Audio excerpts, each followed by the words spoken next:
Cancer Prevention Facts You Should Know. Level High School and General Public. Volume 2 Causes of Cancer. I hope you already listened to Volume 1 of this presentation. Listening to Volume 1 will help you to understand better the Volume 2. Lifestyle and environmental factors cause cancer. As you can see in this pie chart, about 90% of the adult cancers are caused by lifestyle and environmental factors. 30% from tobacco, diet and pollution 35%, ultraviolet rays 10%, infections due to viruses and bacteria 10%, and other factors about 5%. Only 10% of the cancers are caused by inheritance. Let's look briefly into the biology of cancer. All of you know that our body is made up of cells. Each cell has a structure called nucleus. Nucleus is like the brain of the cell. It controls all cellular activities. It tells the cell when to divide, when to stop divide, when to eat, when to drink, when to move, and so on. Inside the nucleus, there are structures called chromosomes. The chromosomes contain the genetic material, the deoxyribonucleic acid, also known as the DNA. DNA is a long molecule. It looks like a twisted ladder as shown here. The sides of the ladder are made up of sugar and phosphates. And the rungs of the ladder are made up of nitrogen bases called nucleotides.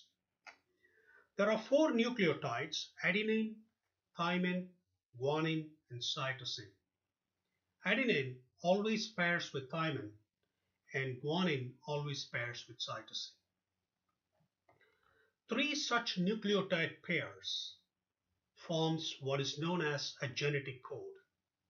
A genetic code produces one amino acid, and many such amino acids together form a protein. So in cancer, DNA damage occurs. For example, here the normal genetic code GC is converted into AT. We call such changes mutations. So when such mutations occur, now the genetic code is changed. For example, instead of GC here, now it's AT. And a different genetic code, a different amino acid is produced. And now when this amino acid gets incorporated into the protein, it makes a bad protein. A bad protein can either not function at all, or it will function all the time in the cell. And either of those are bad for the cell. And that happens in cancer. So whenever there is a DNA damage, we have a system called DNA repair mechanism. That DNA repair mechanism will try to identify and correct the mutation. For example, here the DNA repair mechanism identifies this nucleotide change and converts it back into GC like in the normal cell.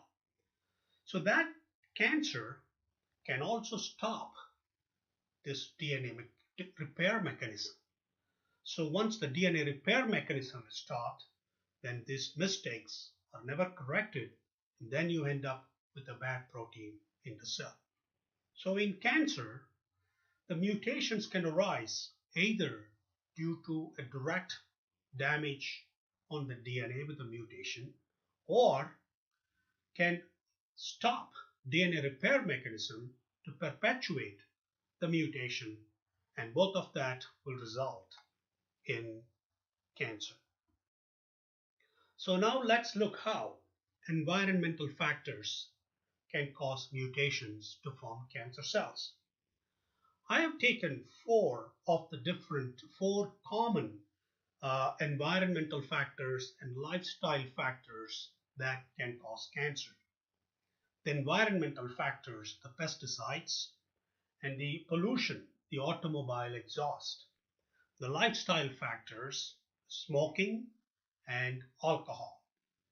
So all these four in common have something called carcinogens. Carcinogens are chemicals that can cause cancer. The other carcinogen, another cancer-causing agent, is ultraviolet rays, and that is responsible for sunburn, or the same ultraviolet rays is also used for indoor tanning.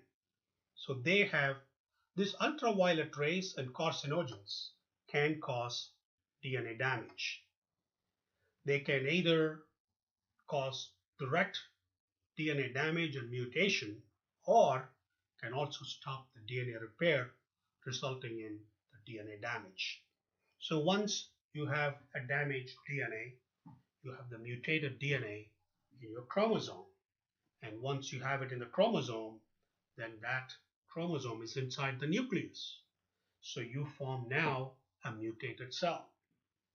And this mutated cell has the potential to grow in an uncontrolled manner, eventually to form cancer.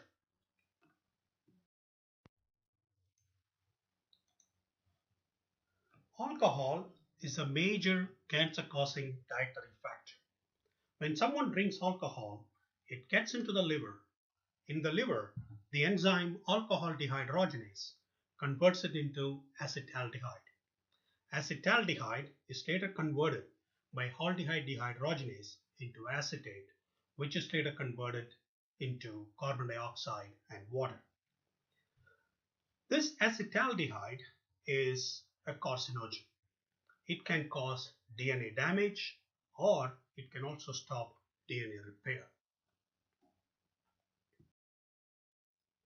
Ultraviolet sunlight and indoor tanning, they have in common ultraviolet rays. Ultraviolet rays can cause DNA damage. In this case, the thymine, a nucleotide, normally base pairs with adenine. But if in the presence of ultraviolet rays, thymine cross-link with itself and form what is known as a thymine dimer. So once you have a thymine dimer, it introduces a kink in the DNA molecule. And when this DNA molecule replicates in this region of the kink, it's going to be a mutation. So that's how ultraviolet rays can cause DNA damage, mutation, and you have your DNA, mutated DNA in the chromosome.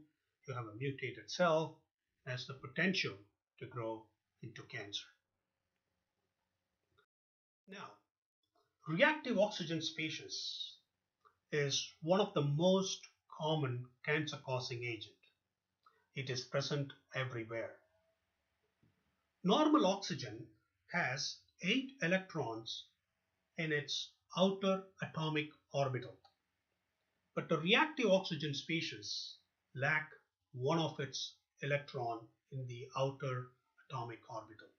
It has an unpaired electron, and this unpaired electron or this reactive oxygen species can be generated by many such things as shown here: inflammation, ionizing radiation such as ultraviolet rays, X-rays, air pollution, automobile exhaust, cigarette smoke, unhealthy food. They all have the potential to kick an electron out of the normal oxygen and create a reactive oxygen species. Reactive oxygen species is a very aggressive molecule. It can damage anything in its near vicinity. If it is the DNA, then it damages the DNA and causes mutation. Once you have a DNA mutation, and then it has the potential to grow and become cancer. You all might have heard about antioxidants. Antioxidants, in contrast to reactive oxygen species as an extra electron in its outermost atomic orbital.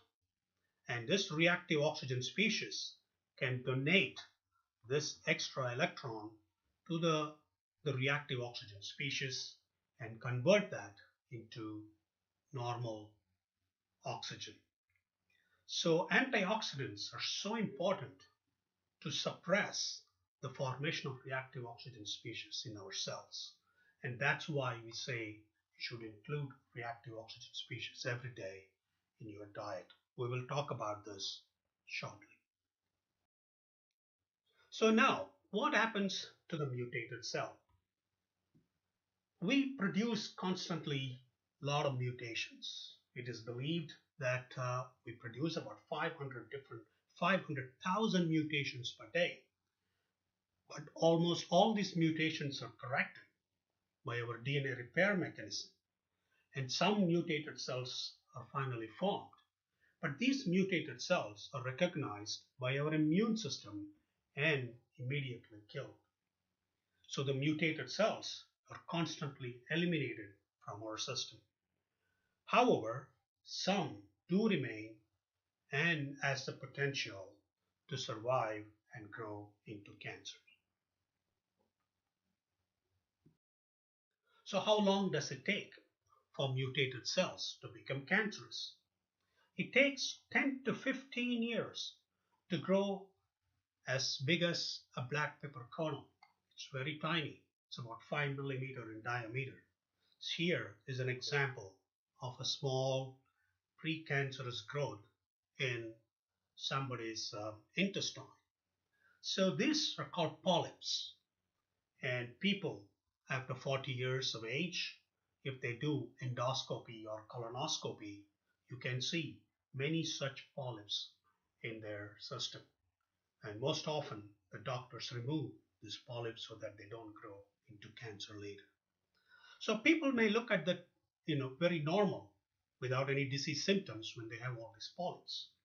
But after it is the size of a black pepper kernel, it takes another 5 to 10 years to grow to the size of a baseball or even larger.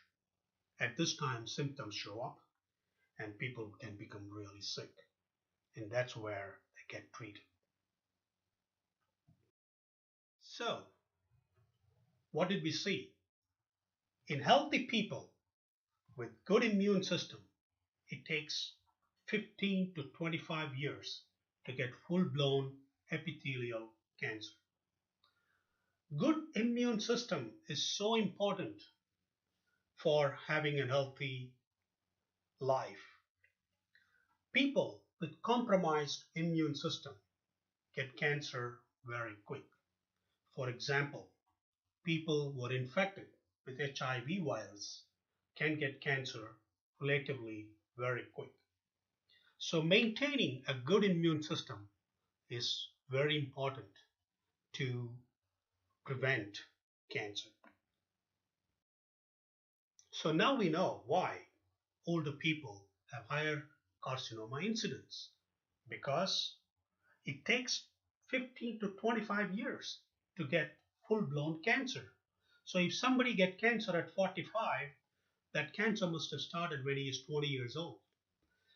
If somebody gets cancer at 50, it might have started around 20 years old. And if somebody gets at 40, it might have started when he is 15.